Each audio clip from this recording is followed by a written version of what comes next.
federal government added a record $3 trillion in debt to pay for the CARES Act, which is the stimulus bill to help businesses and workers get through the pandemic. But what this means is that this year's projected budget deficit is $3.7 trillion. And that will be, get this, almost 4 times the deficit in 2019.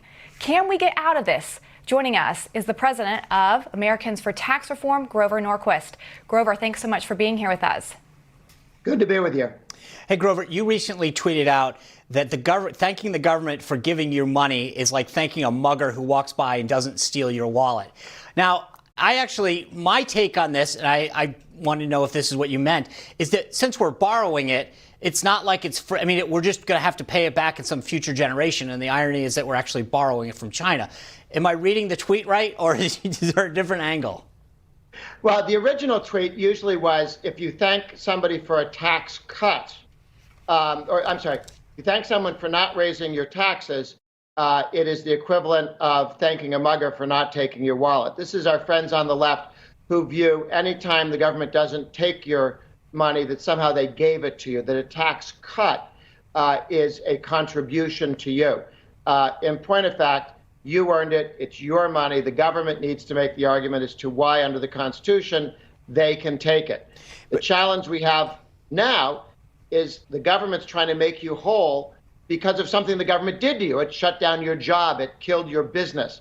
And it's giving you money to keep you afloat and be able to hire and keep your employees there or keep you employed. But the money does have to come from somewhere. Eventually, it comes from other taxpayers, and that includes you and your children. Well, yeah, and not only that, right? It also comes from everyone who buys the debt, which is a lot, in many cases, China. I mean, the question I have is, we were having a hard time ever seeing a balanced budget in anyone's lifetime as it currently stood. When we're adding $3 trillion plus, is there any way, because I know you know this, that within 6 months, Pelosi and everyone else is going to be saying, well, we've got to start raising taxes to get this down. Are you concerned that suddenly, after we get through this pandemic, that the big call is going to be from the Democrats to figure out a way to, raise taxes? Well, if the Democrats win the Senate and the presidency, that's exactly what they'll do. In blue states, that's exactly what they'll do. In the red states, they're looking at reducing spending. The only solution to our overspending, to our deficit and our debt, is to do two things. Maintain solid growth faster than we're spending money.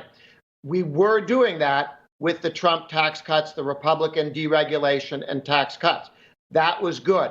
The second part we didn't get to, reforming entitlements. That was supposed to happen in year 2 of Trump's presidency, but some idiot threw away a perfectly good Senate seat in Alabama. And we were 1 vote short of being able to reform entitlements and block grant them to the states. If there's a Republican House, Senate, and President, we're back on track to block grant the means-tested programs, the welfare programs, to the states. And as we did with aid to families with dependent children, welfare, we will save a great deal of money while allowing states to target it properly instead of wastefully.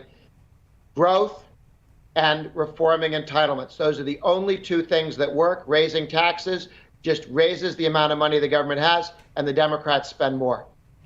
Well, Grover, we're stuck with this $3 trillion reform bill right now. There's another one on the docket. But what is the real long-term effects for every American? Is it that their taxes are going to be raised? Beyond that, what do we have? There are 2 futures. One is where we rein in spending, and that includes reforming entitlements, and keep the pro-growth policies that Trump and the Republicans put in that gave you strong economic growth. They gave us a strong stock market, very good employment numbers. First step, keep the pro-growth policies of less regulation and lower taxes. Those have not gone away. The Democrats have not damaged that. Now the Trump people have not given anything up on those. The question is, can the Republicans get the House back and reform entitlements? If we don't, there is no way to chase the higher spending of entitlements with higher taxes, because the higher taxes slow growth, gives you more deficits, gives you more reason to raise taxes. We've tried that. It's called Illinois. It's called California. It's called New York. It's called New Jersey. That doesn't work. Yeah, I think the funny part about it is you're seeing this red state, blue state scenario play out where states like New York are saying we need money, even though they had a $6.5 billion deficit. States like Texas and Florida that have to balance their budget are going, hey, we're not paying for this. But Grover, let me ask you this. When it comes to the overall issue that I have with what's going on now, we continue to have a China problem. That we are dependent on them. Not only are we going into further debt in them, but now we're turning around and buying everything from them. And what I want to know is we always talk about we should be bringing manufacturing back to the United States. We should make our own drugs here in the United States. Until we have a tax code and regulation that attracts those companies back here and makes it creates an environment where they want to, we're going to continue to go through the same problem over and over again if we don't do what we need to keep businesses here on a federal level. Exactly. And President Trump and the Republicans took the first big step in doing just what you're talking about when they took the corporate rate, the business tax, from 35%, highest in the world, 10 points higher than China's. Communist China has a 25% business tax.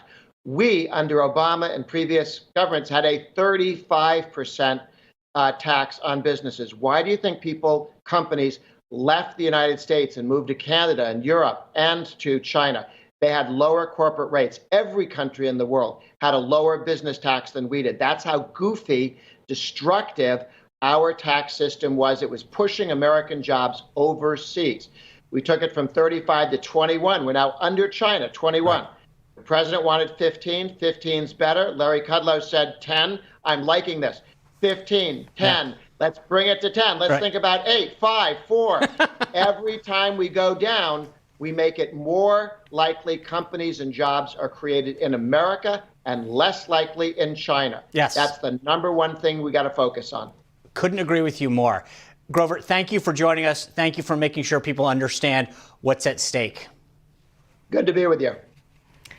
All right, Ronan Farrow has been praised for exposing crimes and injustices in the media, but now the New York Times is trying to take him down. Is there something sinister going on behind the scenes? Our media panel gives us the inside scoop next.